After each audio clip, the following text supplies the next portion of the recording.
Let me introduce you to Bo Miles, a unique and likable guy. Everyday life, friends and family makes up the artist's dream.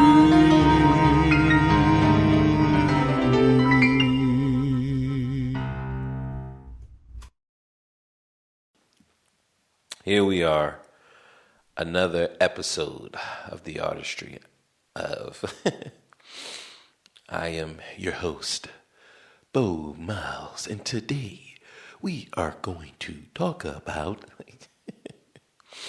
so some of the things that's been on my mind.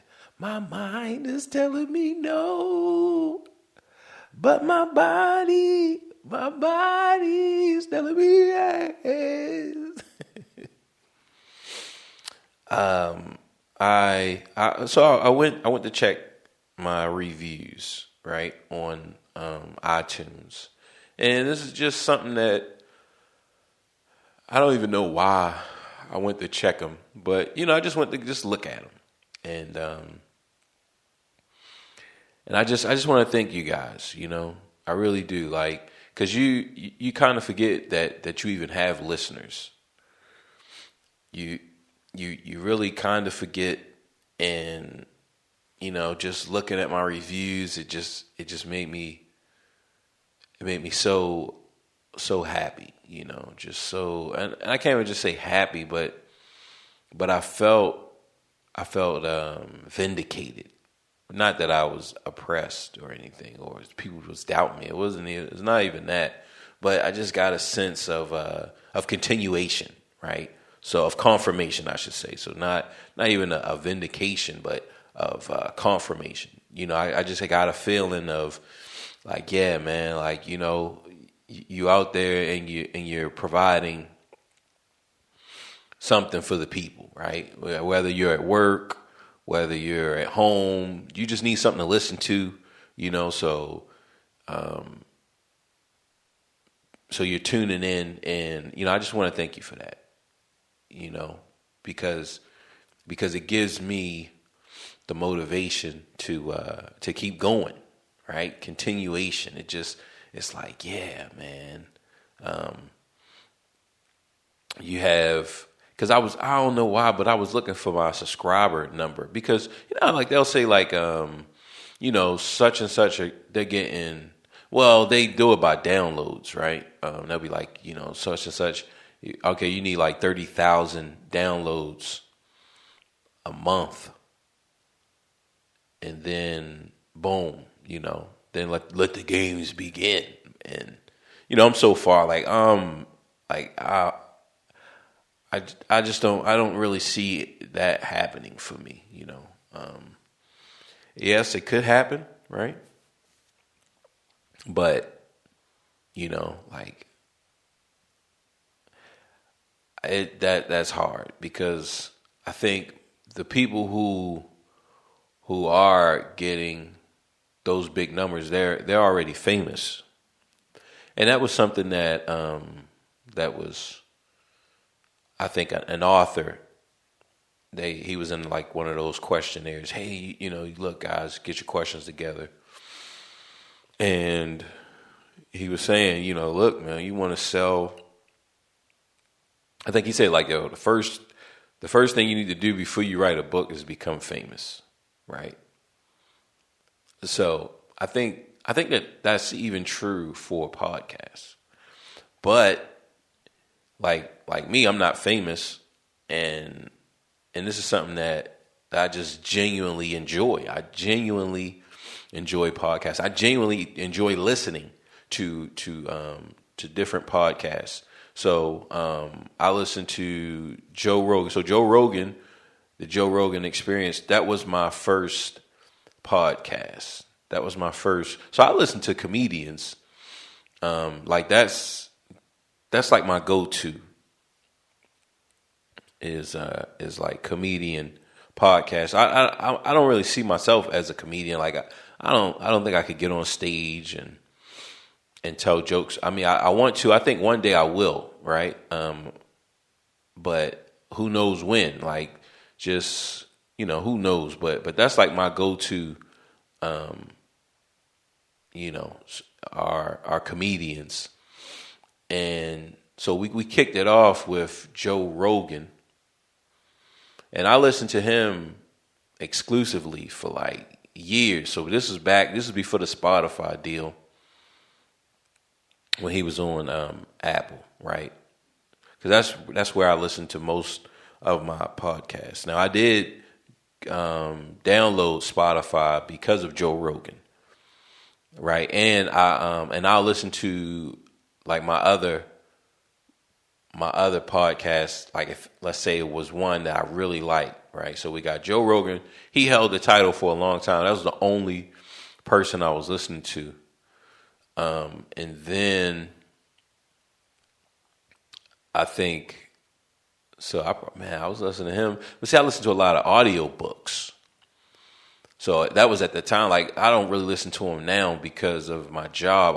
I'm not in a position to listen to him. But I think, maybe I can start listening to audiobooks. I think I can like rev it back up, because that was, that was something that I did. So it was the Joe Rogan podcast and then audiobooks, right? So I just listened to that, and I want to say maybe like, I don't know, 3 years later, then I started listening to Brendan Schaub and just his catalog. So you had the Food Truck Diaries, right? I believe, as I'm trying to think, like right now, I think it's just called the Brendan Schaub Show. I think that's what it's called. But I want to say that his first one, it was, let me see.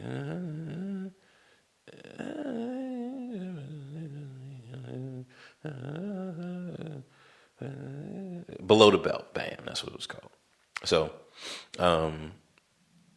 So Brendan's catalog I believe it was 3 of them. It was Below the Belt, The Fighter and the Kid, and King and the Sting. Right. So I'm listening to Joe Rogan, and then I started listening to those 3 from Brendan Schaub. And so I think that my podcast, and then I started listening into Godfrey, right? Which I really like. I really like Godfrey. So, but that was like maybe a year or 2 years after I started listening to Brendan Schaub, right? So we got Rogan, then we got Brendan, then we got Godfrey. And then recently, I like maybe a week, 2 weeks ago, I started listening to Tony Baker. Right now, he has a pod. I think he has a few podcasts, but I actually just started. I like converted from YouTube, and I want to say that was how it was for all of them. Except Brendan was a recommendation by one of my friends who was a fighter. And so he listened to Brendan because he's a fighter. He's training and really looking to get in on the scene, right? So that's how I got to those 2. And then Godfrey was YouTube, Tony Baker YouTube, right? And then we got Queen Flip, I want to say. I think it's called Queen's Flip, or it might be Queen Flip. But it's like he's like a hood interviewer, right? So it's not really based in comedy. But the main thing that I liked from him, it was an interview with Teflon Sean from DC. Because it's like, and I think everybody can relate to this, but you will go down a rabbit hole on YouTube, whether it's aliens or American gangsters or 2D fighting game strategy or just whatever, right? I mean, it's just, you can really go down a rabbit hole and start watching video after video after video and become, I mean, very knowledgeable in in whatever subject that you want, right? And so, you know, like, so I listen to podcasts. So I don't need to make money from podcasting in order for me to podcast, right? I don't have a campaign. I don't have none of that stuff. I just do it. But I have to, at some point, I think I have to try to grow, right? So I think I'll do that. I think I will try to grow and try to reach more and more people. Like, because right now I'm not trying, right? And you know, I should try, right? So, but reading those reviews, it definitely gave me just confirmation. It was like, man, you know, people are checking it out, right? And it takes a lot for a person to review, because you figure those podcasts that I named, I don't believe that I've reviewed any of them. Maybe I reviewed Joe Rogan. Maybe. So maybe I reviewed Joe Rogan. I don't believe that I reviewed King and the Sting. And that's my number one now, right? So like, since Joe Rogan left and just is on Spotify exclusively, I don't listen to him as much because I don't go on Spotify other than Joe Rogan. And it's only certain type of interviews. Now, see, back in the day, like, I would just listen to all of, like, any of them, whether it wouldn't matter the topic. It wouldn't matter. But I found that some of them, I just felt like, all right, I'm not going to pursue this, right? I'm not going to pursue this field. And it's like, you know, some of the episodes I just really don't care for. And it's not even that I don't like the subject matter, right? Because I see myself as a person who likes to learn as well, but the position that I'm in, like, I have to be learning something that I want to learn so that I can use it in the field that I'm trying to go in, that I'm trying to increase, right? Now, if he's just like any episodes where Joe Rogan is talking to a comedian, I'm on it. Conspiracy theorists, like that type of stuff, like, that's the type of stuff that I love, right? And I think that because of the show, one of his shows that he did, his belief in something different, like a alien and extraterrestrial, is just gone, really. Like, he wants to believe, but one of those shows, Joe Rogan Questions Everything, it just showed him how people will lie, right? People will lie. And it's really hard to imagine the depths that a person will lie and will know that they are lying. They know that they are lying, but yet they will go with this lie until death. They will take this lie to the grave. And this episode was actually going to talk about dreams, but I think maybe we can get there because, you know, we have time. But I really want to address the depths that people will go to maintain and conceal the truth, right? So they will maintain the lie to conceal the truth. And we're going to touch on it in the next episode when we talk about the Joker from The Dark Knight, because I'm actually getting ready to do that episode, and that's like a research type of episode that I need. So I need to watch it a few times before next week. I want to watch The Dark Knight a few times, and I took notes, and I have the outline in my head, but in there's a section where we will get to the lie, right? And people's thought that, okay, I'm going to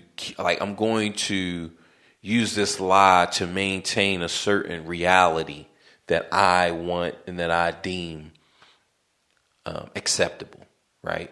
And that's one of the things, like it's really unimaginable how much a person will lie. Like, you would think, just because you are a person, like, okay, a little lie. Did I eat the Reese cups? Okay. Did I drink my daughter's soda? Right. Drink some of it. Right. Did I drink some of her soda? And it's like, no, I didn't drink some of her soda. Right. If my wife has 7 Reese cups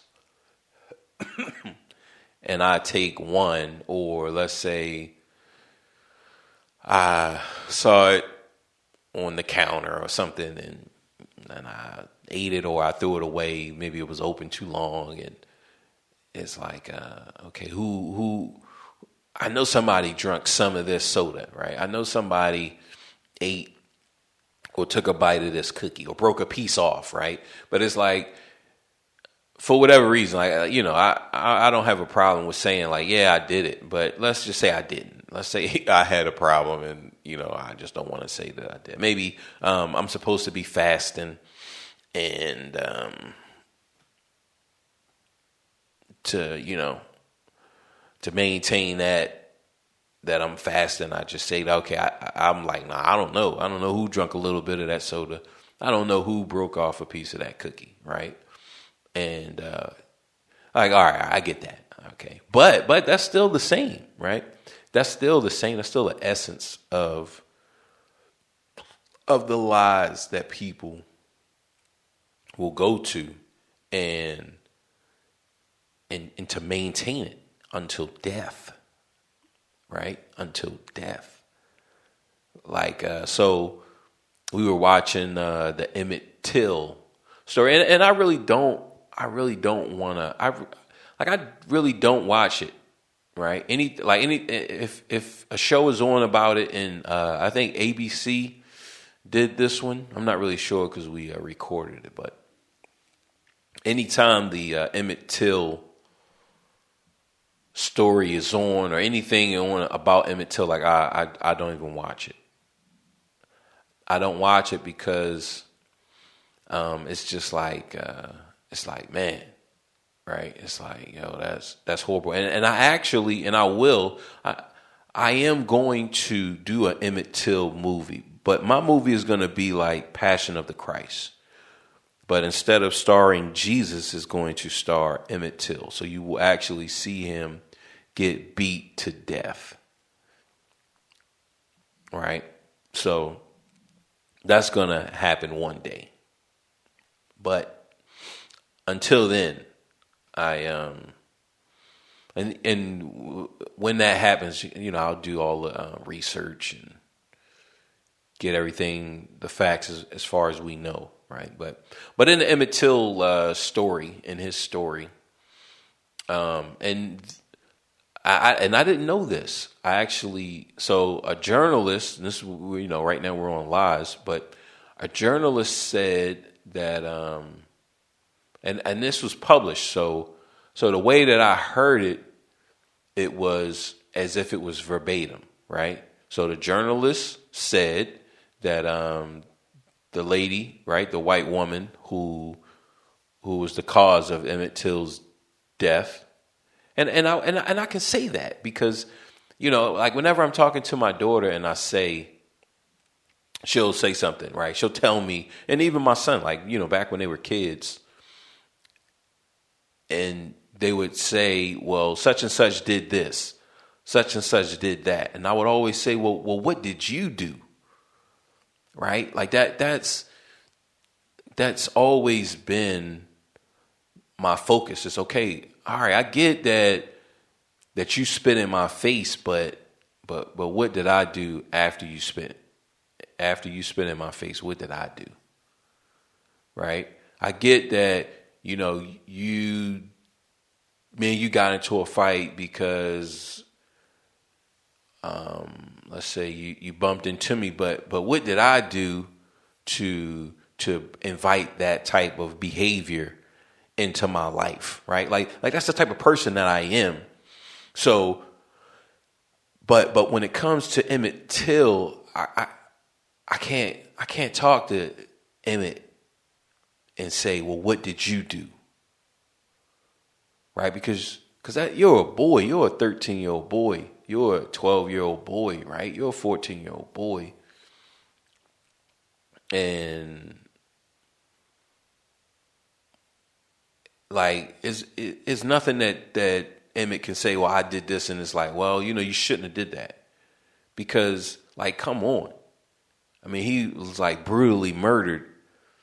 So I can't say, Emmett, what did you do? Nah, dog. Like, yo, the white woman. What did you do? Okay? Like, yo, you caused this child's death. Right? Like, you caused this child's death. And it's so crazy because, like in this country, you don't get, especially when you're black, you don't get a long time to be a boy, to be like a true boy, right? It's like, so, all right, you're perceived as harmless. Like at a certain age, at a certain size, that goes away, and society no longer cares how old you are. And we can look and see this in a wide facet of things, but that's not really the issue because I ultimately believe that any person, that any society would do this. Like, this isn't just exclusive to color or exclusive to race, quote unquote race, right? This isn't exclusive to visual variation. Like, nah. This is human nature, right? This is who we are as humans, right? But we're talking about lies, so it was printed that this woman said, well, he didn't, because I think the thing was, I think he whistled at her, and he whistled, and maybe he said something, right? So on our deathbed, this is how, I heard the story the first time anyway.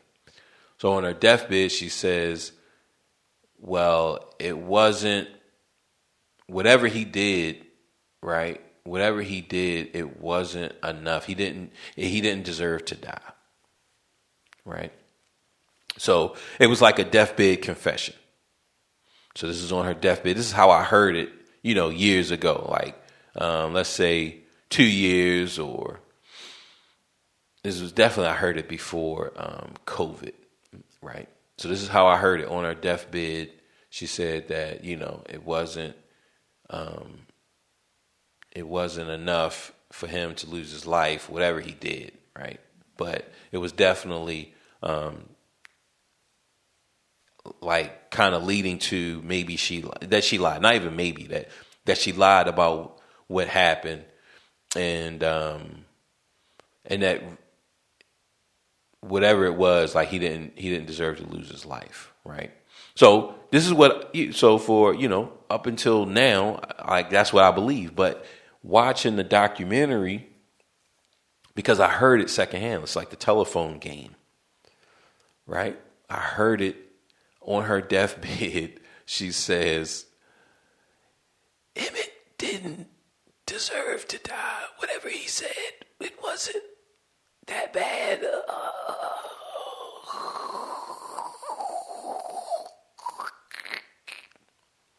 So that's what I believed, right? Watching this documentary, this is how it actually happened. There was a journalist, a white journalist, because black people, there were black journalists that were trying to interview her, and she never took any of those interviews. So then we get a white journalist. White journalist goes in and meets with her. He meets with her, and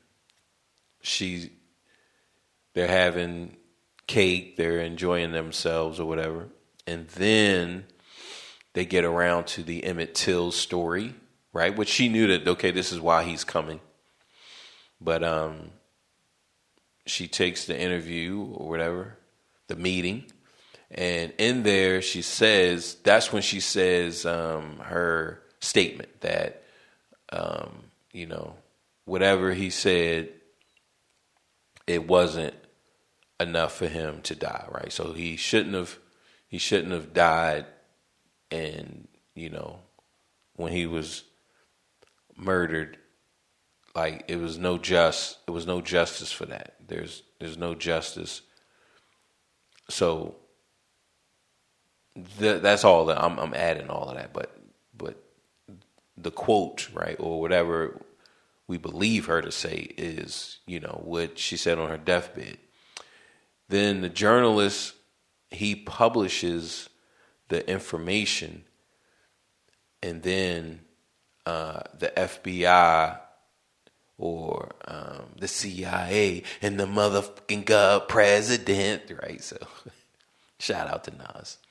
So they are trying to put a case together, because the family, they still want justice, because the people who actually killed Emmett Till was never convicted, right? They died free. They never were convicted or did time for the murder, right? So the FBI, they're still, even today, right, or during that time, they were trying to build a case. I guess they were going to, maybe even charge him in death or something like that, right? So with this journalist, now that he has this quote of the lady saying that, whatever he said wasn't enough, but like, even that, come on, whatever he said wasn't enough, he just said something, right? Whatever he said or whatever he did, it wasn't enough for him to lose his life. Like, come on. If you're building, you're going to try to build a case. If she says that, if that is what she said, then now we got room for a case, and we can go ahead and hold the dead accountable, right? Then she recants her statement. But see, this is where, like, look, man, I can't take that statement as she said it. I can't say that she said it. If publicly she says, I didn't say that, she knew that she was taking this interview, right? She knew this was going to be published. Like, this isn't, and then she says that I didn't say it, right? Well, then no, I can't give her credit for saying that she said it just because some white journalist said, yeah, she said it. Because remember, we're talking about lies, right?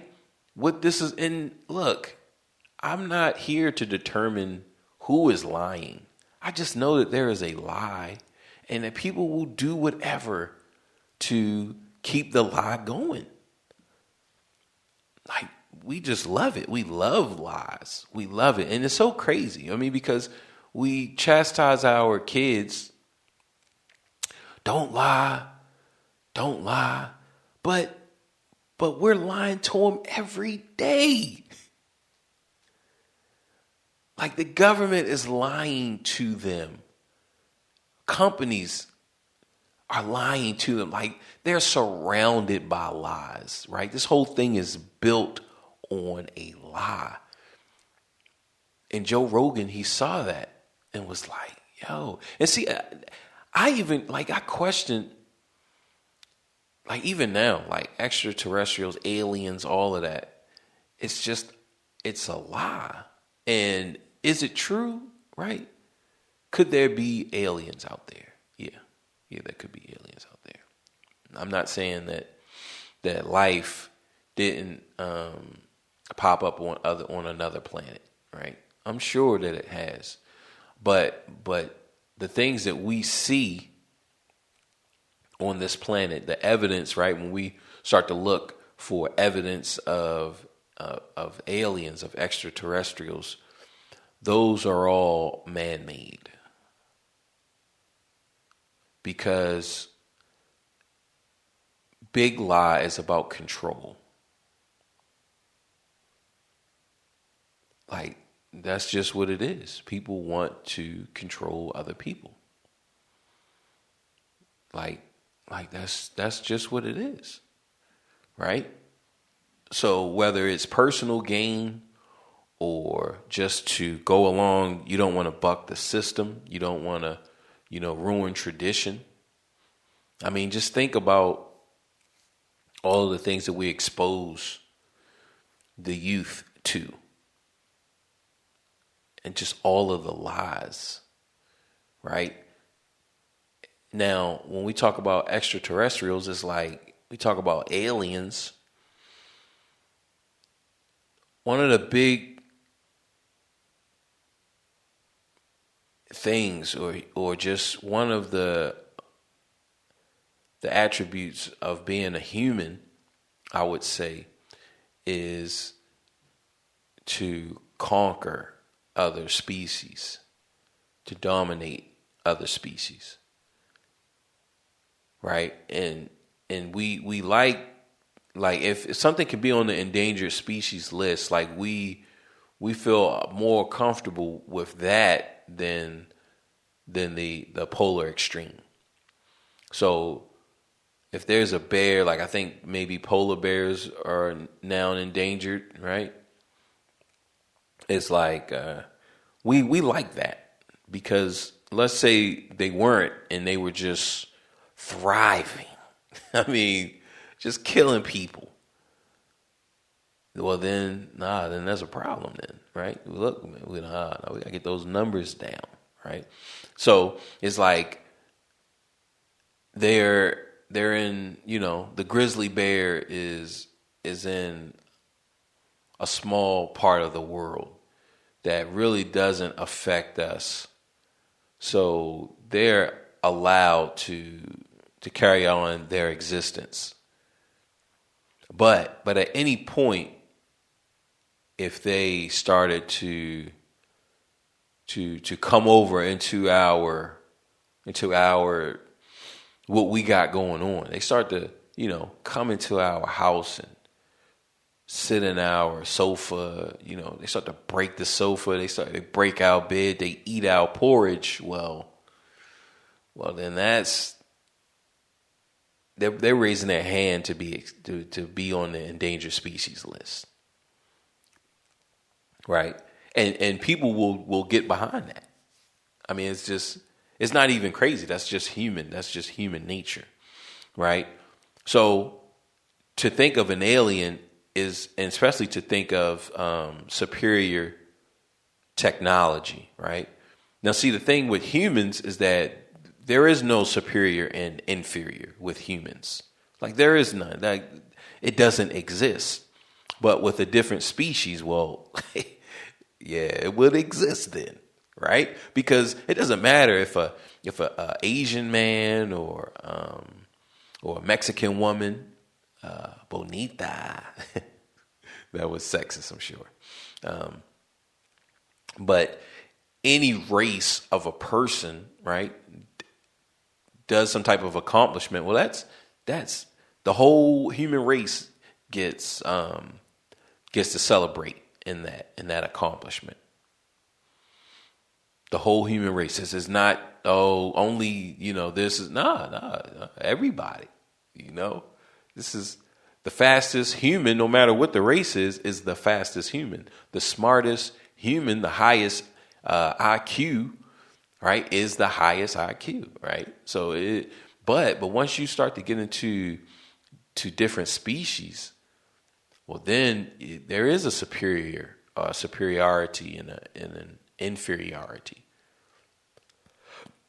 So if an intelligent, a superior species came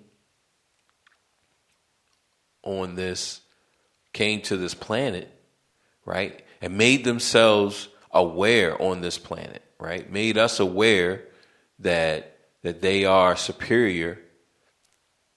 Like, no, the human mind could not accept that, right? I mean, we've been the apex predator since anyone who was listening to this has been listening to this, right? Like, I mean, we've been that. We're only rivaled by ourselves. So to have that awareness, well, that becomes a problem. So other governments know this. So when an alien is presented, it's okay, we have power over. So if I can create the alien, right, that has superior technology, that has superior this and superior that, well, then I can control the people, right? Because it's just a puppet, and people will fall for it. And look, this is just human nature, right? Like, because humans are social.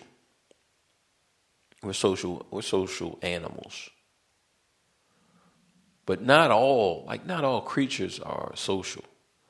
But it's hard for us to think of something not being social, right? It's hard for us to think that anything that's superior to us, it has to be a social creature, right? It cannot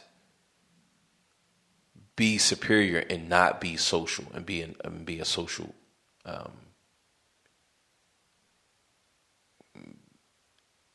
entity, right? Because that's what we know. That's all that we know. So all of our creatures, all of our aliens, like as far as movies, they're all like invaders anyway. All of our invaders are all from the hive mentality, right? And that's just for movie, just for plot armor. Look, we need to build in a special button in this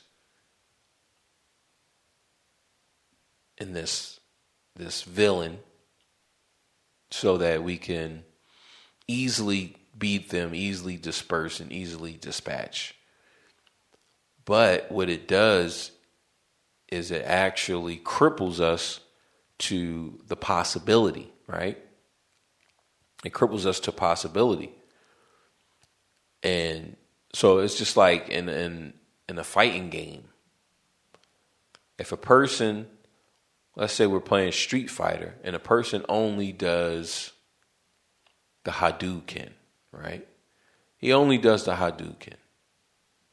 And let's say he does the Hadouken and he uses the Hurricane Kick. So then you think, well, look, whenever he does the Hadouken, we could just jump over him. We just jump over him. We jump over the Hadouken, right? But in actuality, like, there's a Dragon Punch. And that Dragon Punch in Street Fighter 2 had an invincible quality to it, so that you could do it. Like you could just mash out the dragon punch in certain situations, no matter what your opponent was doing. The dragon punch would always beat it out. And I believe that you could even dragon punch through certain moves, right? You could do a dragon punch and it would go through, like maybe it would go through a projectile, right? So once you see the dragon punch, well, now you can account for it in your strategy against it. You can say, okay, well, if he does the fireball and then I go to jump directly and I do a long jump towards him, well, then he's going to do the dragon punch, right? So now you can say, okay, if I get him to do the dragon punch before I actually reach him and I hit the ground, well, then I have time to capitalize on that, right? So the alien, when we show these stories in movies where the alien is defeated by just a one button, just, boom, you just shut down that. You cut the head off and then the snake dies,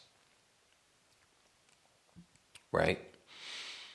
We do that, well, then we're actually lying. Like, we're keeping a lie going. We're lying to the public, right? We're lying to the people that we're presenting this to. It's just like terrorism. It's like, okay, after all these movies we've been watching, this is, terrorism in America, right? Terrorism in America, it didn't come, right? Like, we had one incident, and of course we have stuff on our soil that's happening. What is it?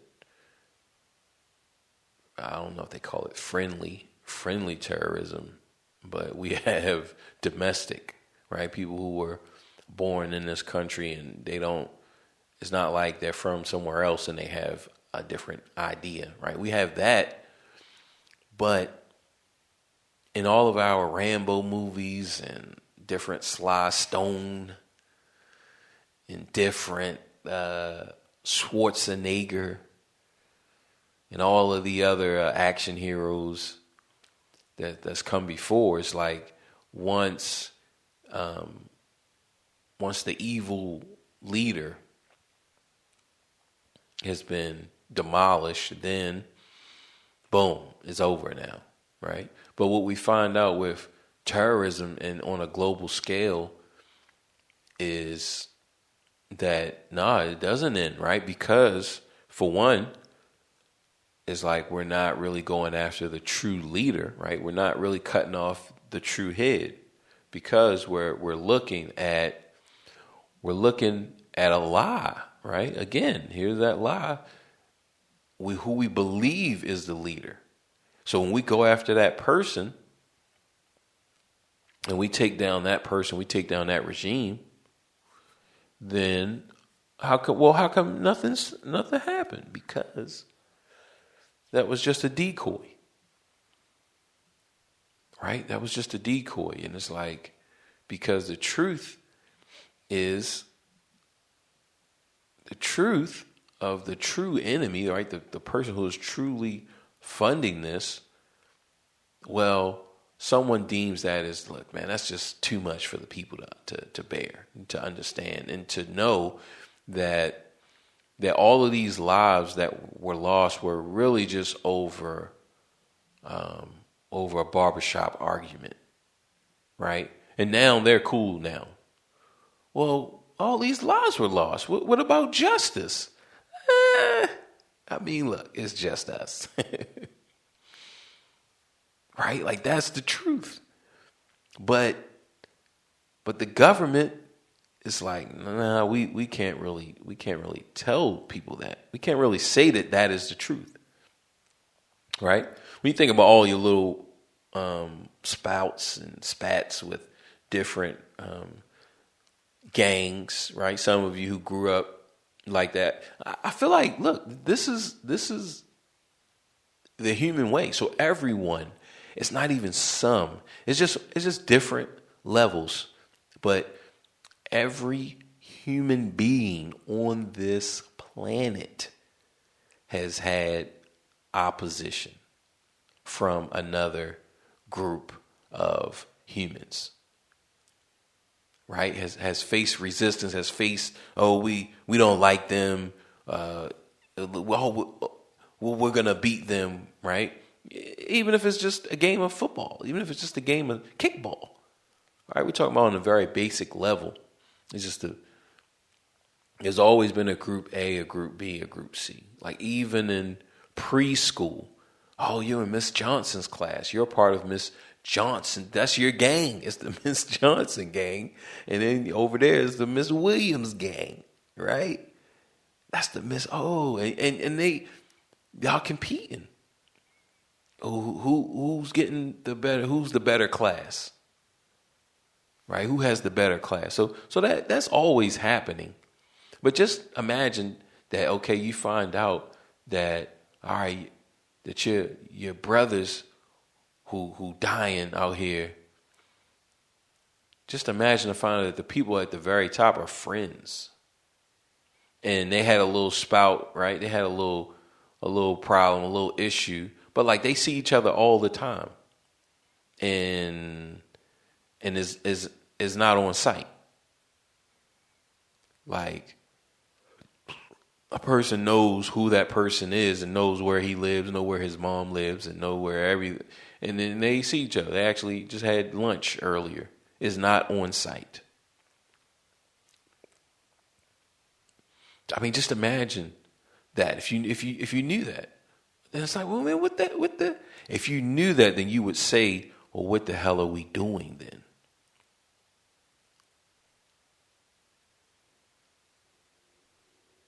That's what you would say. You would say, well, what the hell are we doing? If y'all are friends, if y'all out here having a good time,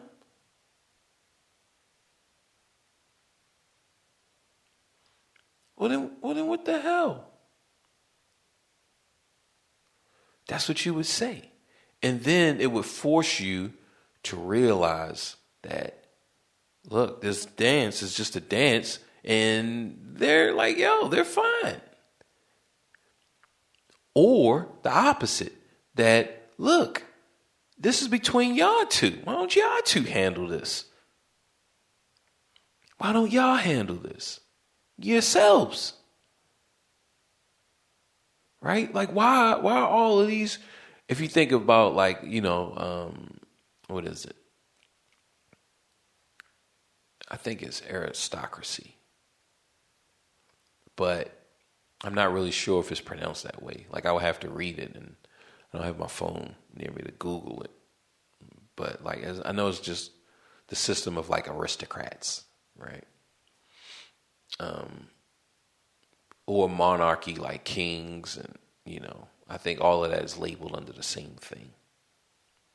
So you have when France is fighting wherever, right?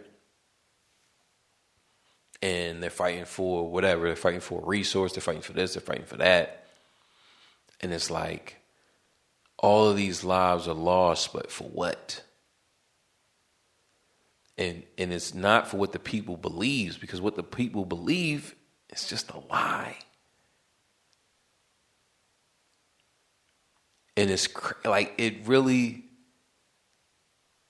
is crazy if you really sit and think about the extent that people will go to keep and conceal a lie. Like it really is, right? We just talking about Emmett Till, and ultimately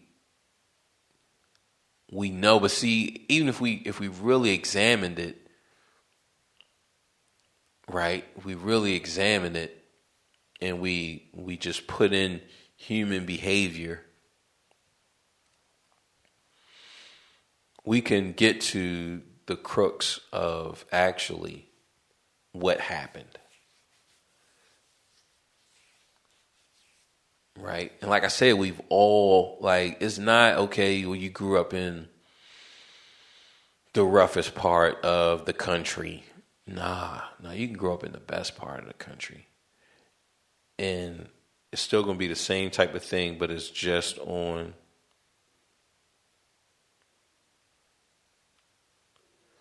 a different scale, but it's the same principle. So as opposed to, are y'all getting the highest grade, or y'all are this is Mr. Weather's class? Like, nah, it's just neighborhoods, and now we got violence. So that's all that's replaced.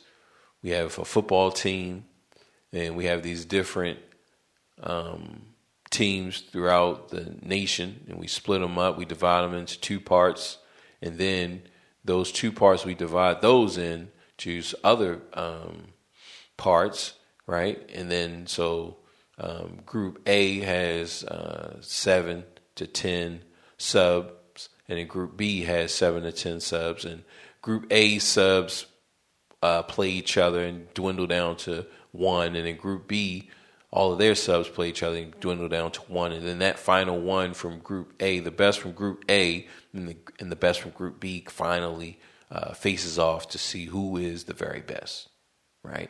Like that model. That model is just consistent throughout human. I don't know which point I left off because I had to leave. I had to go pick up my daughter's medicine. So, but all in all, we were talking about lies, and we'll go into one of the lies that I was told very early, right? So y'all know, I think I said this. I don't know my biological father. I've never met him, and I remember being a young tyke, right? Probably had to been around 6 or 7, right? Let's just put it around 6 to 8, right? We'll give it 2 year. But it could have been early, because the way I label my time on East, like, so I was born South Baltimore and raised in South Baltimore until I want to say it was like now I could easily find out because I have living cousins who were old enough to know, okay, this is the year that it happened, right? So I think I'll ask my cousin, but without knowing, just based off of memory and just judging things, because I usually judge time based off of school, right? So I remember kindergarten, I want to say that would have been, I think you're 6, because I think you're 7 in the first grade. And the way my birthday falls, it's before the year, right? It's before the school year starts. So I believe that, I'm right on time. So first grade is 7. Kindergarten would be 6. And then before that is 5, right? So before school, all of my memories and my thoughts are all bunched together, right? Like there is no, okay, this is the year. It's it's 1984. Like I don't know that, right? So before school, I'm not really aware of time, and that's just it's crazy. We can go off on a tangent because we can, right? But it's just crazy how organization and system it allows you to track and to be to actually lock down a time. So before that, right? If you don't have school, and so you can't track, okay, this is first grade, second grade, third grade, fourth grade, right? If you can't track that and you don't have a calendar, then like time it's crazy. It's just one long day, right? But once we start to add these hyper systems, these hyper realities, then it makes it easier for us to track time. So before the hyper reality, it was boom. I don't know. Like I do know that some of my cousins that were my age they were going to Head Start. So this is before kindergarten. I remember and I would have to say that that's like, I'm like 4 or 5 years old. And I remember I wanted to go to school, right? Because all of, my cousins, all my siblings, they are gone. Like, yo, they gone. Where they at? Where they at? Like, yo, they in Head Start. They're in this, they're in that. It's like, man, I want to go. How come I'm not in that shit? Right? So I remember wanting to go to school, right? Just because it's like, yo, they get to go to school. So kindergarten, I was in Carter G. Woodson. I want to say that that's 160. I'm not really sure the number because I haven't thought about it in so long. But I want to say that it was 160, Carter G. Woodson. Now, I remember at the while still, so we moved to East Baltimore during the school year. So it was probably towards the end of the school year because I remember actually still going to South Baltimore to go to school. I remember walking, right? We had to walk. And that's so crazy. Like, but I remember walking to school and walking home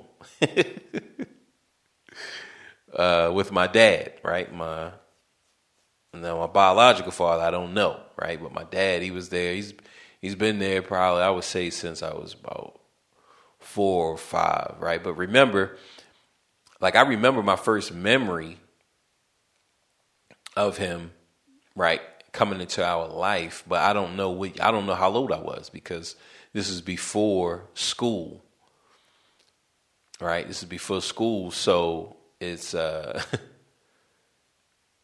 it's hard to tell. And like I remember, we used to live on Robb Street, and I just remember the name, and I remember there was a coat. There was like he had like a black furry type of coat, and I remember thinking it was like a panther, right? And we had like a panther. I don't even know where. I know eventually we had like a panther painting. So I don't know if I thought that was a panther because of that painting, or if I thought it was a panther and then eventually we got the painting. Like, I don't know what came first, the chicken or the egg. But I remember us living on Robb Street but again, because I don't have a way to track the time. I don't know what year and I don't know how long. I don't know how long we lived on Robb Street. But I remember we lived on Robb Street. And I also remember later on in life. So this is like I said, so Robb Street, I had to have been around maybe 4 or 5, right? So let's just put us around 3, 4, or 5, right? So everything is always 2 years, right? Just give or take. So 3. So I'm 3 years old, right? Between 3 to 5, I'm living on Robb Street. But see, I don't remember if we was living on Robb Street and I was going to that school, right? That's where the memory starts to get fuzzy. Is once you start to like really try to put it in some type of chronological order without awareness of a calendar and the dates and the years, right? As a young tyke, that's where it becomes challenging, right? But I have all of these memories, and So, look, he was definitely there. Like I said, taking me to school and things like that. But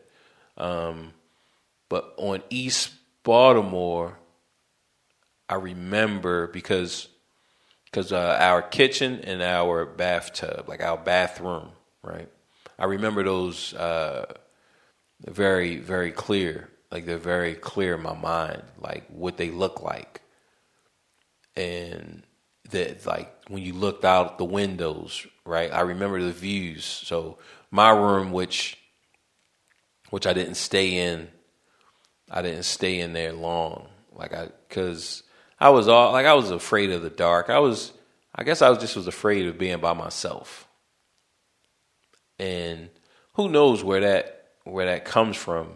But like I just with my own kids, like they were in their rooms from the beginning, right?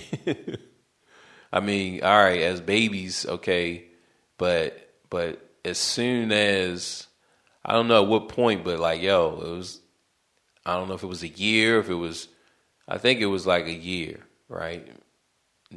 So like a year, boom, they was in their rooms, right? So they've always had a room. But me, when me growing up, like I remember Caroline Street, I was in my parents' room. I just slept in my parents' room. I slept on the couch in their room. And it's just it's just crazy. So I remember that. The East Baltimore, I remember that very clear. So we got so it was East Baltimore, and I was asking about, my biological father, right? My real father. I don't even know why. I asked about him. I can't even remember why, but I don't even think I even asked about him. To be honest, like we just look, man, we just roll back the tape, right? I don't even think I even asked about him. I think that my dad just told me, right? So he told me. He said that he killed him, that he killed himself, right? So that now I don't know. I don't know. I mean, I've talked about this on this podcast. I'm not really sure. I mean, but I have 8 fingers. 4 fingers on each hand. And so maybe the story, it was about, maybe I asked that. Maybe, why I got 8 fingers, right? So I think maybe that makes more sense because as a kid, like you're going to get teased. I'm not even going to say teased, but maybe you're going to get teased because I would have had to have asked because maybe they asked me, right? Maybe my peers, the young tykes, asked me, "Yo, Bo, why you got 8 fingers?" I don't know. Let me find out. Yo, Dad, Mom, why I got 8 fingers, right? So my dad, he says, you were in a car accident and they had to remove 2 fingers, and your father, right? He was driving, and because he caused this, he couldn't live with the guilt, so he killed himself, right? And then this is, like I said, I'm probably around 6 or 7. Like I know it wasn't like 2nd grade, so I doubt that I was 8. So this is like, it has to be around 6 or 7. And boom, so that's what I believed, right? Like that's what was told to me. That your biological father, he killed himself because he couldn't live with the guilt. And it's like the lie detector determined that that was a lie. Okay. And it's like, I can go on.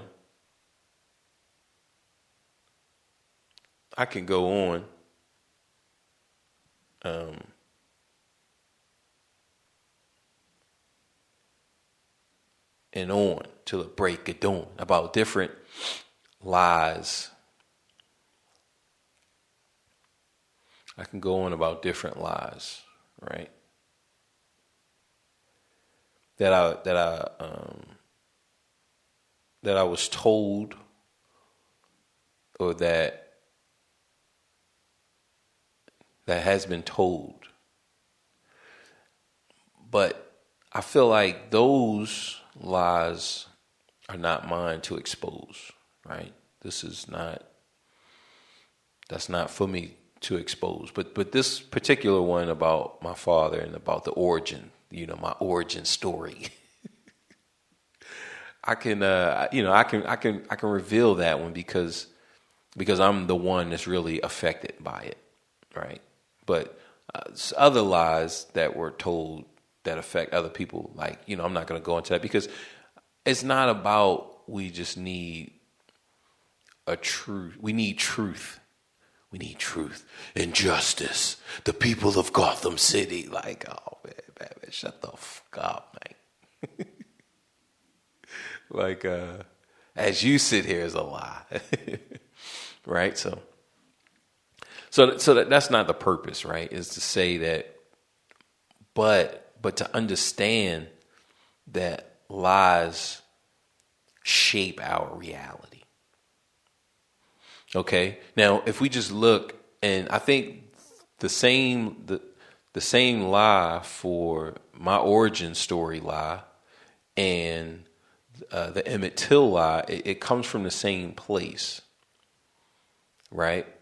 It comes, the person who was giving the lie and the person receiving the lie. So if we look at my origin lie, my origin story lie, it's a little bit of it is for me, but a little bit of it is for the person that the lie is actually protecting, right? And that's how things were done, right? Like, I feel like as we're moving forward and forward and forward, a lot of things, which is good, right? Like, I do agree, and I do believe that is good, that you can't lie as much now. Because, back in the 80s, right? And even you just keep going back, right? I mean, you could leave your family. You could leave your family, go maybe to West Baltimore and start up a new family. And like, so boom, your one family is on East Baltimore, one family on West Baltimore. You can have, like, and Baltimore's not even a big city. Like, it's not even a big city compared to the bigger cities, right? Now, I talked about when I was homeless, like, I could tell the size of a city being homeless. Like, that's because it matters then. It really matters. So I could tell where I couldn't tell before. So New York City, no matter what time it is, downtown Manhattan, people are always out. Like they're always, it's just packed. We're talking like Times Square, right? Times Square, like, it's always packed. People are always out. It's always, it's just crazy. What is it? Times Square, Grand Central Station, stuff like those places is always packed. People 24/7.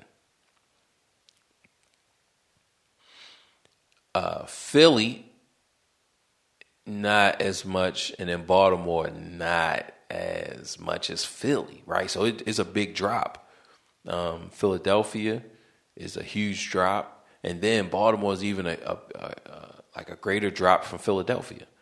So New York being the pinnacle, being the standard, right? when you get to Baltimore, it's like boom, it's empty. It's like where are the people? Like, where are the people? Like, yo, people not out. And now you're a target. You can be a target for violence and just for any type of like, yo, against the grain behavior. Like, you can be a target for that. But in New York, you can be a target anywhere. But if a person not trying to get caught, they definitely not putting in that work at Times Square. The train stations, the bus station, like they definitely not putting in that work there, because they're gonna get caught, right? And that's one thing that we know about criminals, that for the most part they don't want to get caught, so they can keep doing whatever they're doing. So I believe that we're just talking about, because I lost my train of thought. I guess just in reminiscing about being homeless. But let's see if we can kind of. I don't really think so. Look, it is what it is. Sometimes you win and sometimes you lose. But ultimately, what we're saying is that we're talking about the lies, right? We're just talking about mine and the base, right? So who's being affected? I am, right? I get a story that with some I get the definitive story. Okay, look, we're gonna kill two birds with one stone, and this way you can go on. You can tell your friends and people who want to know, and it helps, or it kind of takes away any type of negative thoughts towards the other party in the lie, right? So I would say that the other party in the lie, it would be, in my origin, it would be my mother, right? So it kind of alleviates my mom some of that tension, some of that, okay, what happened, and it gives me, a story that I can run with, right? Now, when we look at the Till lie, it is mainly used to justify what they did. So we don't know who cooked it up, though. We don't know if she cooked it up. Well, we know that she definitely has a part in it because she told her husband, and I want to say she was working in a store. Maybe she was a clerk. So I don't know. Who knows? But somehow, some way, her husband finds out, and then boom, he goes out and it's like, yo, we're doing this justice. So once it gets to that point, well, then it's okay. We don't know what she told her husband, right? Because the story, okay, he whistled and he did this. I mean, that we don't know if her husband said, well, "Look, say that he did that." You know what I mean? Like you just never know. You just never know. But see, that's the thing about lies. It's like we know the effect. We know what is truth. We can see the truth, but actually, what has been said, that we will never know unless it's recorded. So that's why when I say that, back in the 80s or even in the past, things were, so we was talking about the large scale of the cities, right? So how Baltimore is not even big compared to New York and Philly and Chicago and some of the other bigger cities. But even, Chicago, like the hood area, though, is going to be smaller, I believe, because Baltimore, look, it's a lot of hood. It's just a lot of poverty. I think the poverty reach of it is greater, right? And that's what I would say for compared to any of the cities, because when I speak of Baltimore, I'm not talking about downtown. Now, downtown Baltimore is not going to be as big as downtown New York, but the hood of Baltimore, I don't know. I think it might be bigger, right? Because it's like continuous. It's just, whereas a lot of these places, it's just like a block here. Look, it's just 2 blocks over here, and then you go 3 or several blocks and or over a couple streets and nothing's going on, and then you got another patch that's over here, right? But like, nah, Baltimore is like, yo, it's entrenched, like yo, it's all over, right? And this is during my time. The city has definitely changed since I've been back. But it's easy for a person. It was easier for a person to lie back then. You have several different families. You could have, 2 or 3 families in East Baltimore, and they would never know each other. Like, that's how it was back then. And now, everything was all just speculation. But see, now with the internet and social media, I mean, it's harder to maintain that lie, right? Those type of lies. If you got several families, like, yo, you're gonna be exposed, right? Which, yeah, there's still gonna be some, because everybody's not online, and that's another thing. I mean, once you get on there, there's so many people who like they don't have smartphones. Like, I know people younger than me who do not have a smartphone. They don't have any, they're not on any platforms. Like, yo, look, man, I really like the 90s, and I'm just going to pretend that it's the 90s. Like, yo, they don't have Cash App. Yo, man, yo, Bo, can you send me some money? Like, yo, send you money? What you talking about? Western, what is it? Western Express? What was that? What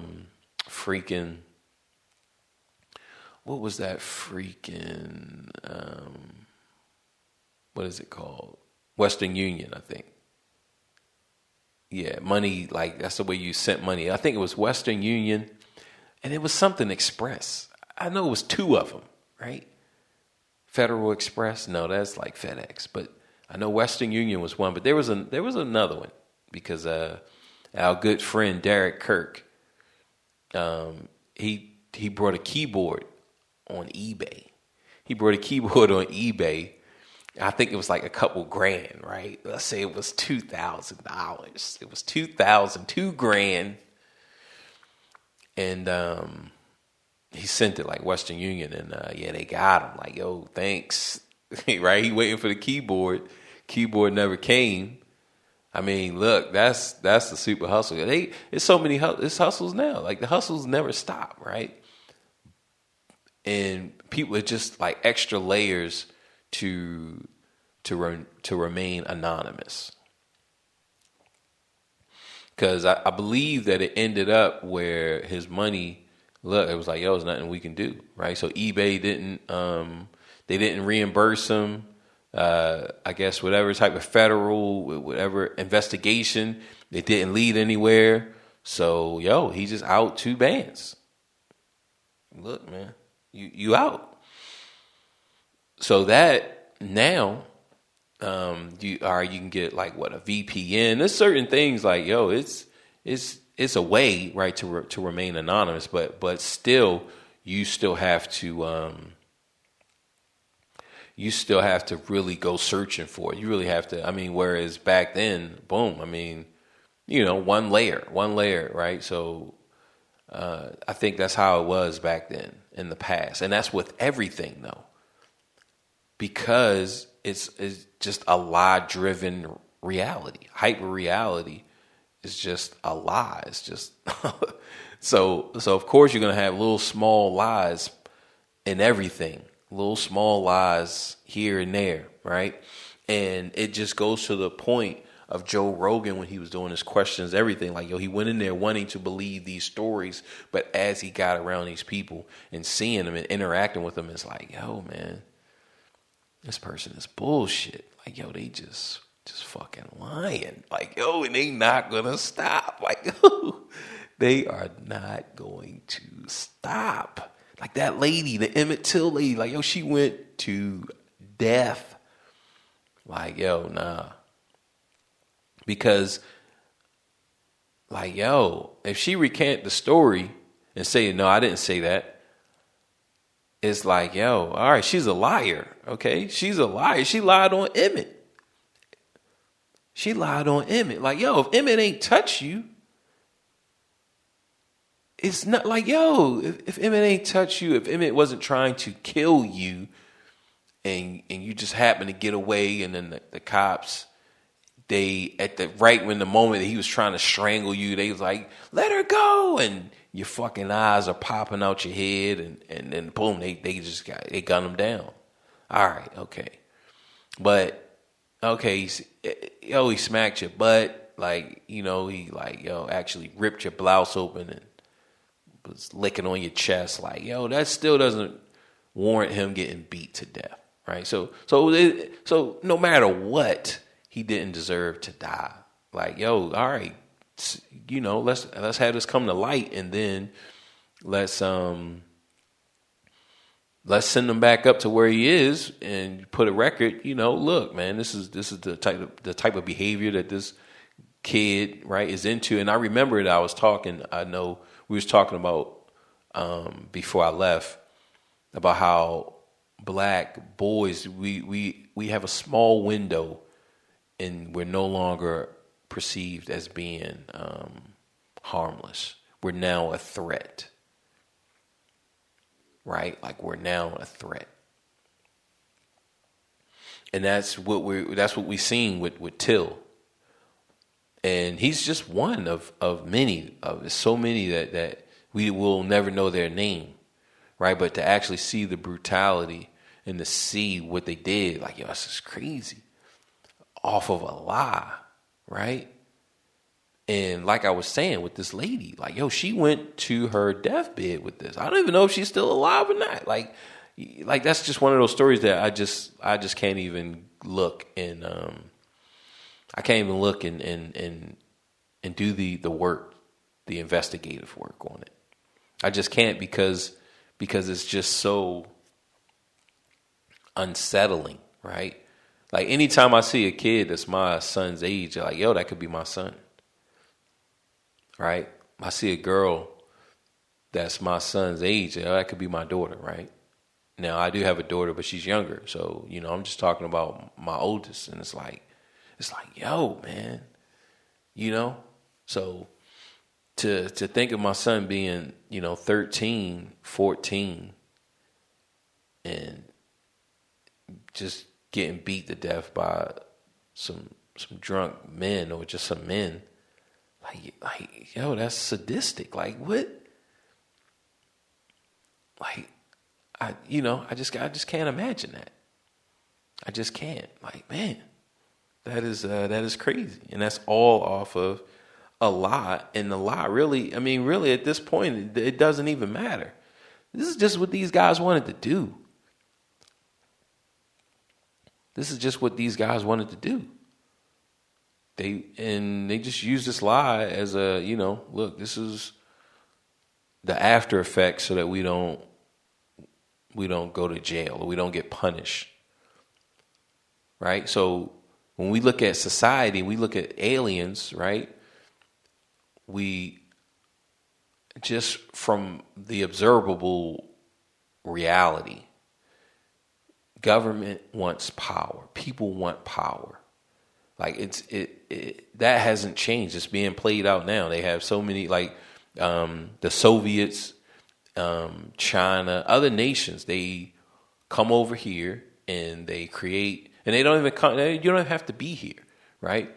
You can create, because like we said, there's VPNs, there's so many different levels of, to not be detected. And even if you are detected, it doesn't matter. And we'll get into that in next week's episode when we talk about the Joker.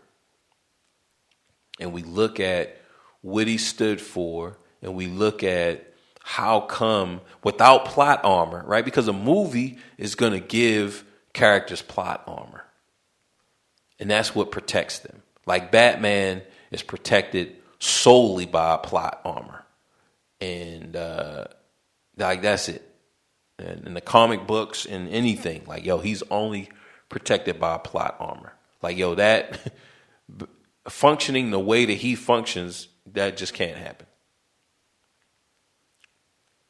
Batman can never exist because of reality. But the villains actually, and that's the crazy thing, is that the villains, they can exist, and they do exist. Like, they do exist. Like, it's crazy, right? But some of the things they can't because of plot armor. That's the only reason why they are alive, is because of plot armor. Plot armor, gives them certain characteristics that their main characteristic cannot achieve, and we'll get into that type of stuff, right? In the next episode, but we're just talking about government wanting to control. Like that's what it does. It wants to control because in control lies the foundation of, okay, this is what it is. This is the reality of it.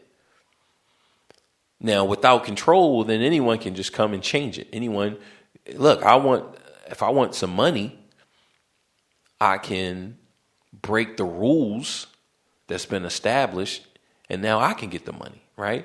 But we know that money protects, the people in power protect their power. They set up different rules and different things to protect their power, right? And they set up laws. So you have these other governments that will, like I said, create accounts on social media to stir up trouble, to stir up conflict within the group. So to stir up conflict within America. You'll have, and it's been reported, it's been documented, right? Now, when I say it's been documented, like I'm going to have to actually watch, and that's what I should have did. I should have watched some of these like cell phone farms where they have, and it's available for people to actually watch and to see. So I'm trying to see where my phone is. It might be over in my pocket over there, so I don't have it on me because I would have just cracked it open and queued it up so that I can actually see, right? I can actually see this. We saw the field with our own eyes, Neo. Like humans are no longer born; they're grown. Like, right? Which, man, that original Matrix trilogy, man, it was good. Especially compared to this new one, this new Resurrection. I think it's Resurrection. Yeah, it's it was, but I'm still gonna buy it. I'm still gonna buy it and watch it. Like I said, there was some good elements in it that I liked. Some things that I didn't like, but I'm definitely gonna buy it and watch it. Right, but there are, other countries, they have these, and even in this country, it's not even just the other countries, but it's a way to control, right? Other parties will do this. It doesn't matter. This is just human nature. Create conflict, right? Create division amongst the people, and then that way they can benefit from it. Right? So in doing that, they're lying. They're lying to the people. They're lying to the public. And government's been doing this for a long time. So when we see the government and when we see the government acknowledge greater technology, then we have to say that I have to believe that it's another government just trying to get like the Caesar Christ effect, right? And what is it? Tim Burton's Planet of the Apes, there's a scene where the monkey Caesar, he goes up into space. I think he's lost in space first, and then Mark Wahlberg gets he goes through the little portal second, right? And I haven't seen the movie since it came out, so who knows what year that was? Which I really didn't. I didn't think it was a bad movie. Actually, I might have to look at the runtime on it and pick it up next time. If I get it for like $5 or whatever, I'll pick it up. But in that, there's a scene where they're in this great war and they're having a war. Humans and the monkeys are at war, and out of the sky comes Caesar, the original, little chimp. Little baby chimp, because once they get teens, then things change. Back in the days when niggas had waves, Gaselli shades and corn braids, right? So he comes down, adolescent, young baby monk, and the war stops for a little bit, right? They're like, oh, it's Caesar. He's coming down, right?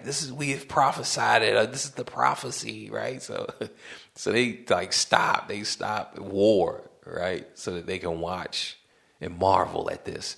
And I think that's the idea, is that boom, we have this alien comes down and it's like. It's televised, everyone's watching, and he just comes down, lands wherever in Washington. He lands in Washington, and it's like music playing. People, they got the band, and the red carpet, and he just slimes his way down, and that's. Then he speaks something of wisdom, like peace, and everyone yells or something, so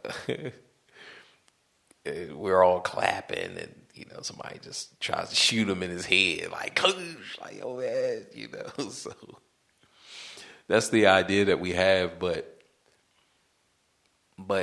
in actuality, I think that other governments, including ours, within even ourselves, not even just that it's some other government, but I feel like other governments are trying this on their own, right? They're trying this on their own people. So like you'll see it in videos like Ukraine, videos, you got Africa, you got the big abduction, whatever in Africa, you got all of this stuff that's going around. So I think what you're actually seeing is that the government is trying to install fear in their own kind. So it's not the Chinese government is trying to install fear in America. Like they have another way that they're trying to, topple America, the United States, right? Russia has another way that it's trying to topple the United States. The Middle East has another way that it's trying to topple the United States. So it's not, we're just going to do this and bring some, let's, introduce some aliens, and then that way we can act like we are the aliens, because that was the plan before, right? That was the plan, so that was the plan, but it was more, look, let us, if we say that we found the aircraft, or we found the alien, then everyone across the world will be like, they have advanced, superior technology. What did they learn from those aliens? What did they learn from the recovery? They have special knowledge that we don't have, right? So that's where the lie is for other nations, but for the actual nation, it's to install fear. And ultimately you give, because with that, it's just like Corona, just like the, COVID-19. Once you have fear, then you can start to pass different laws. And that's not to say that that COVID isn't killing, because, what's the saying?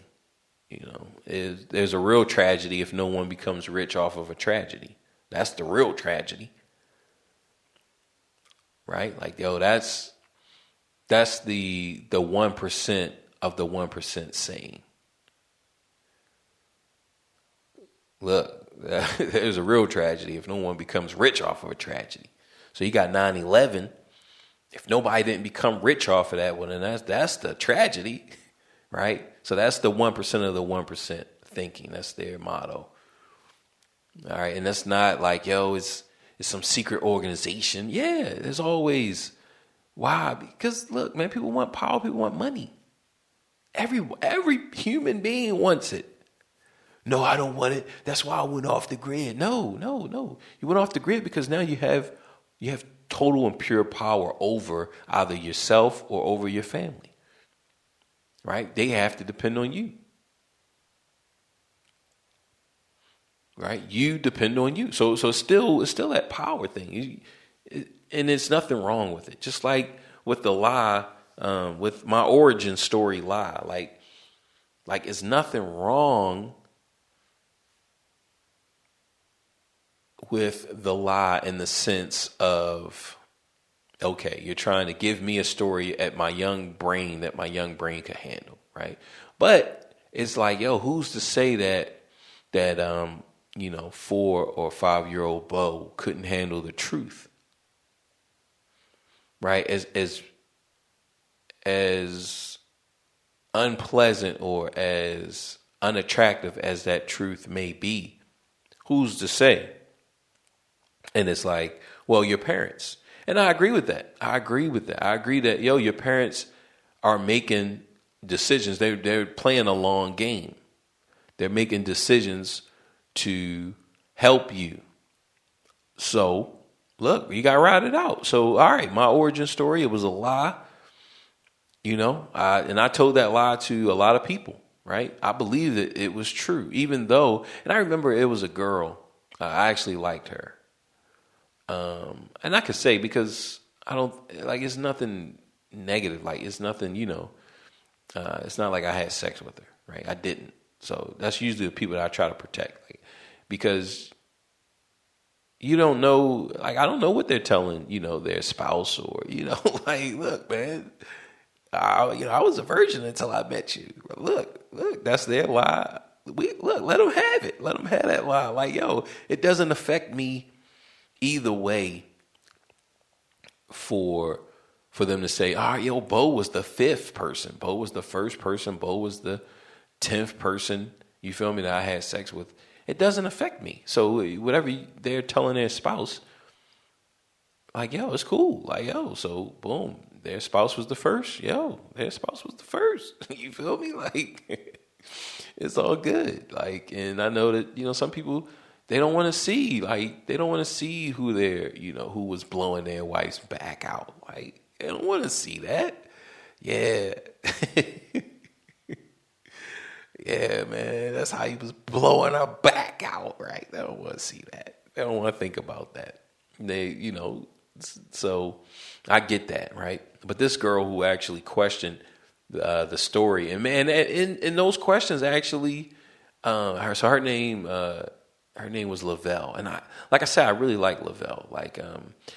It's one of those type of likes where growing up, I want to say maybe 5th grade, elementary, I didn't really like her. But I think as we got older and, the changes from God happened, then it was yeah, I like her. She's all right. You feel me? Because now you're starting to look at body. Start looking at the body, and it's she got a nice body. So, but I remember she questioned the story, right? And I never questioned it. I never questioned the story, right? And it's crazy, but I want to say it's probably around maybe 5th or 6th grade. So yeah, it wouldn't have been in 5th grade because we wasn't talking. So it had to have been in 6th grade, right? So 6th grade, like we're actually interacting. Like I'm actually interacting with my classmates. You just have to. It's more because in fifth grade and elementary school, I didn't interact with nobody. Right. I think the weight of my difference, it just weighed so much on me. Like I don't remember. Like I had, I had like two friends. I had Clinton. This is from like first through fifth, right? I had like Clinton and Jermaine. And I'm trying to think if there was anybody else. In sixth grade, that's when I got more, I got more friends and I was interacting with people more, but in elementary, like just first through fifth, I wasn't really interacting with people. And yeah, you cut it up and you talk and clown around with, some classmates, but I remember, it was mainly, it was Clinton and Jermaine. They were like, like the friends I talked to the most. And if I could be in anybody's group, I was going to try to be in their group. And then once I failed, they moved on, right? They moved on. And then I was just behind, right? So, like I said, I didn't really even think about school. Like I just wanted to disappear, right? I was just trying to hide throughout elementary school. I didn't want to be seen at all, right? Because I think then I would have to tell the story again, and it's like, oh man, the origin story, like, right? So, like I said, I never questioned it, but I wasn't really hanging and talking to people like that in elementary. Right now, of course, I had my family, right, that I hung out with out of school, but I'm talking about class and my classmates in class that was in my class. I don't believe that I had any. So around sixth grade comes, sixth or seventh, and she makes a comment and it's like, and it made me question, that story. It was like, but I still didn't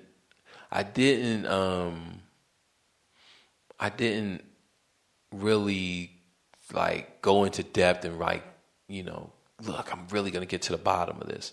And I remember actually hearing the actual truth, and it's crazy how this happens, but it was Simon's Quest, Castlevania, right? It's Castlevania 2, Simon's Quest.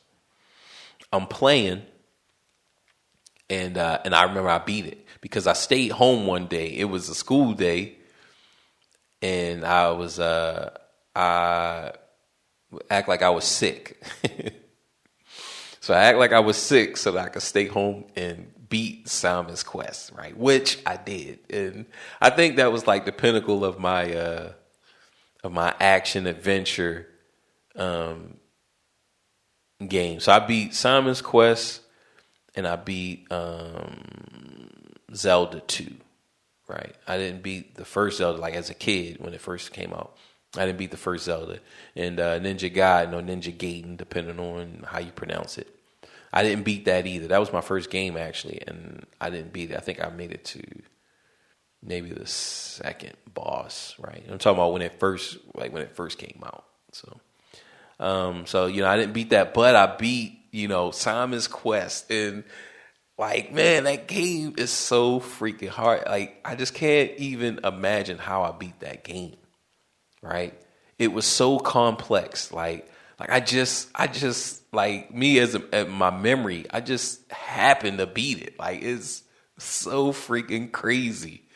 And I remember there was a guy that they was previewing in one of those Nintendo Power magazines or one of those magazines. And I remember it was like a map or something. It showed like a map, but it was a preview, so it was shrunk down right? It was shrunk down. And I remember getting like a magnifying glass and actually blowing it up so that I could see it, right? That's just freaking crazy just to think, like, man, as a freaking 8-year-old kid to think of that and to actually be able to read it and interpret it. Right. So that was, it just blows my mind now. Like, I don't believe that I could beat Simon's Quest 2 now, which I might have to play it on stream. Just, just do a playthrough of me just playing it and see, right? Just know nothing. Just look, man, we just playing this thing off the cuff. And it's so crazy because it was like, I remember it was one part where you had to look at a mountain, but you had to look away from the mountain and duck. And maybe, I don't know if a tornado came and took you to another part of the land or whatever, but like, you had to get that from these riddles from the NPCs, right? And like, yo, your boy figured all of that shit out. Like, it is like if I could go back to that 8-year-old kid, like I would definitely hug him, on that one. Like, yo, man, dog, you went in. Like, man, that impressed your future self right there. Like, yo, I think that is one of like my greatest impressive feats to myself. Like that one. I want to say that, yeah, that right there is that's up there. Like, that's my top. Like, that's really my number one, because that's what I think of the most, incredible things that I've done to myself, right? For myself. Like, other people will say other things. Like, I've got compliments throughout my life, but that one, that's the one that I like. So if I could meet myself, like, that is the number one. That's my number one greatest accomplishment, for me, that I look to, like, yo, like, damn, that was genius right there, right? Like, yeah. So I beat it. Like I said, I stayed home and I beat Castlevania 2, right? Just raw, no nothing, just that little shrunk down map. That's all I had, right?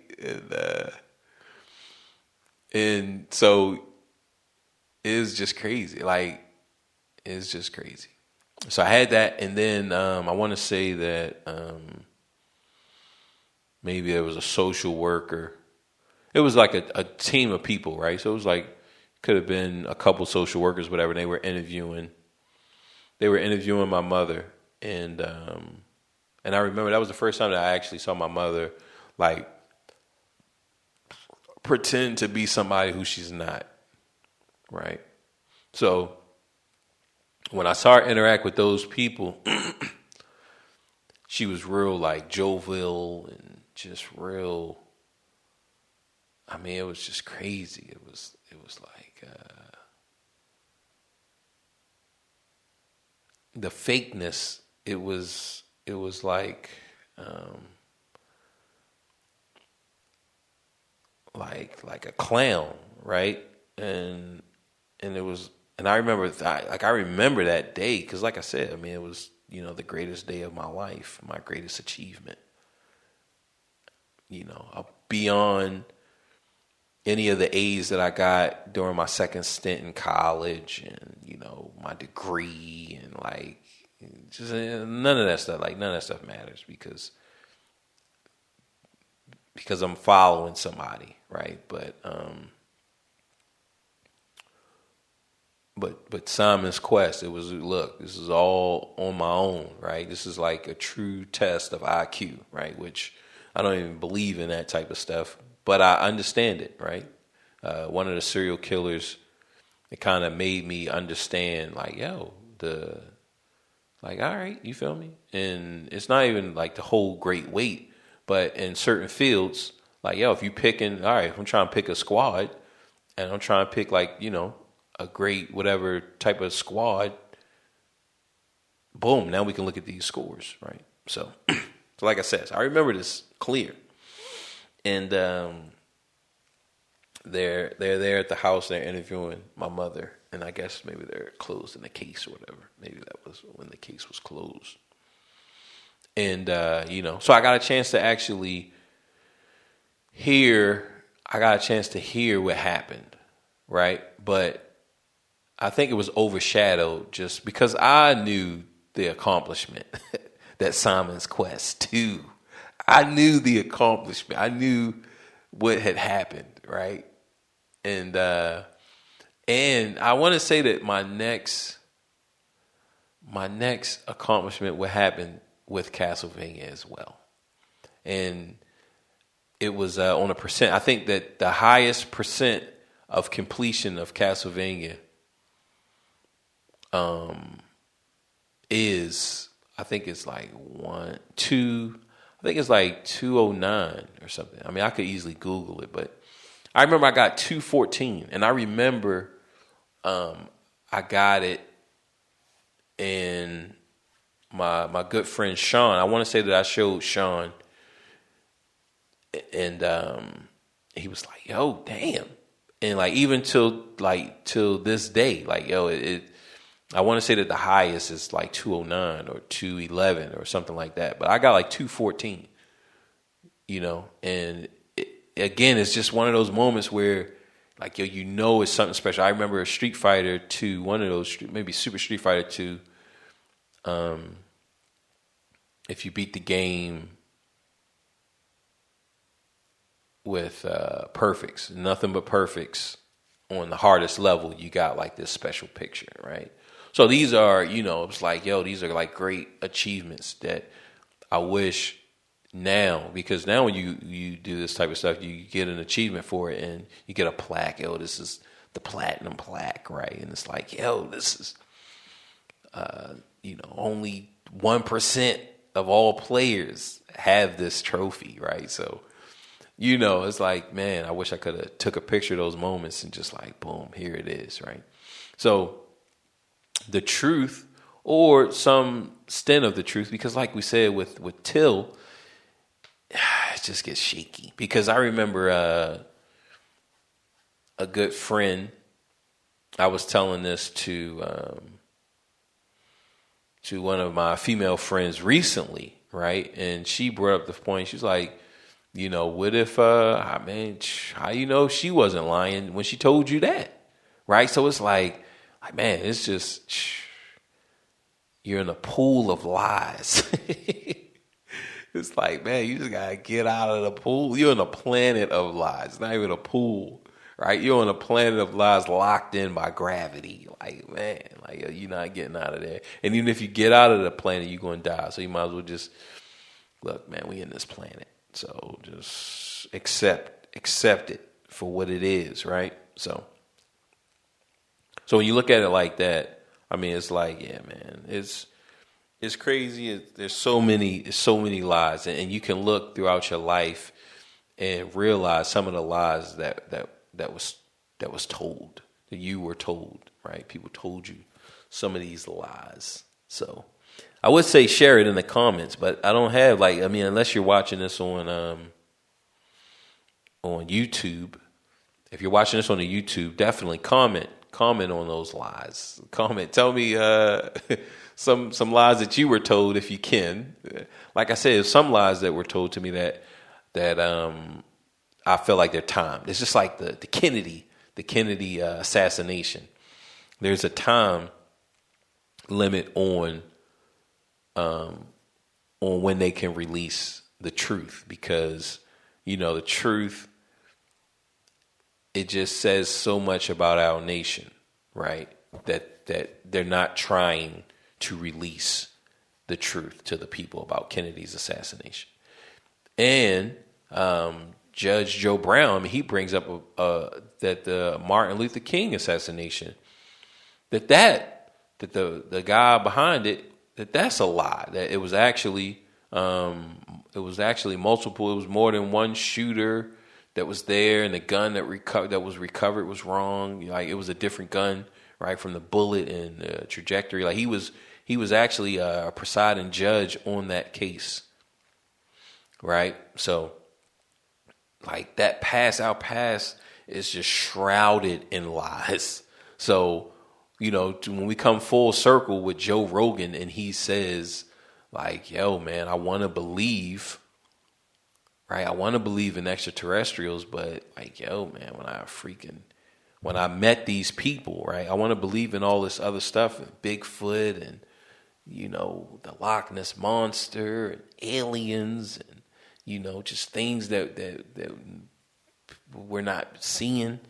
I want to believe in this stuff, but when I actually, went to go meet these people, I mean, they convinced me that, they are lying and that, do not believe anything that they are saying. And that's like, that's reality. So like I said, we got next week. Well, I want to do the dream one. That's really what I wanted to talk to now. This episode, I wanted it to be about dreams. So I think we'll get to that because like I said, I gotta watch The Dark Knight a couple of times so that I can, I already know where I'm going. I already know, like I have everything that I want, but I definitely want to watch at least one time before I speak on it. And I'm gonna insert like some sound bites. So, so like that when I'm excited because not just of what I'm gonna talk about, but actually some of the other like helpful things. And I want to, for the dream episode, we are dream warriors. Don't want to dream no more. Right? So, for the Dream Warriors episode, I'm going to compose, I'm going to make a song, right? So, it's going to be a round. So I'm looking forward to that, to the intro song, right? This episode will probably not have an intro song. Maybe it will. We'll see. I mean, I'm not really worried about it too much, but because I did the Biggie cover, Everyday Struggles. So I might not put any song just because I don't want it to seem like whatever that song is, I'm saying that song is a lie, since that's really what we've been talking about, like the great lie. I actually have one, but see, that song is long. Like I don't want the songs to be too long. But yeah, I think because that song,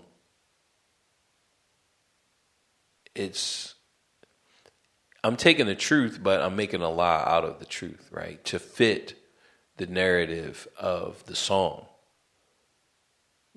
So I'm saying stuff that happened to me, but it didn't happen to me. So then therefore it is a lie, but it's someone's truth, right? It is a truth to someone, but it's just not my truth, right? So maybe I might use that song. We'll see, but ultimately, I think we'll see, because like I said, the song is long. The song is like 5 minutes long, so I don't know.